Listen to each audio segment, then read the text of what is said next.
பல வருடங்களுக்குப் பின் குழந்தை வரம். குழந்தை என்பதின் மீது எப்போது ஆசை வந்ததோ அப்போதே ஏக்கமும் உடன் வந்துவிட்டது. சாதாரணமாக தெரிந்த ஒரு விடயம் நம்மை விட்டு தள்ளி போகும்போது அது வரமாய் தெரிந்தது. நாட்கள் தள்ளி போகும், கர்ப்ப அறிகுறிகள் தோன்றும்.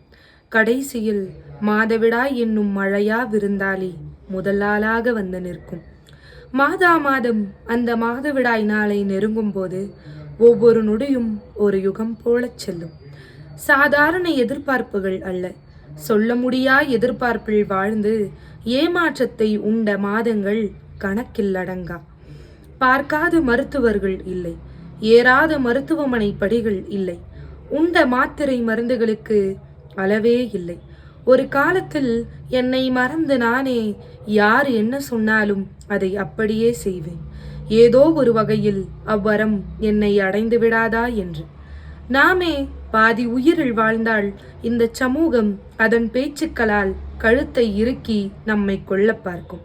அத்தனையும் கடந்து நம்பிக்கையெல்லாம் உடைந்து அமர்ந்திருந்த நேரத்தில் அந்த இறைவனின் விளையாட்டு.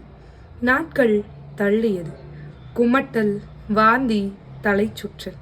கடைசியாக எனக்காக என்னிலிருந்து அந்த இரட்டை கோடுகளை என் கண்களால் கண்ட தருணம்.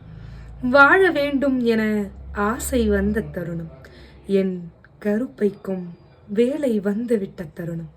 என் அழுக்குரலும் அந்த இறைவனின் செவிகளுக்கு எட்டிய ஒரு தருணம். நான் நினைத்த நானாய் நான் மாறிய தருணம்.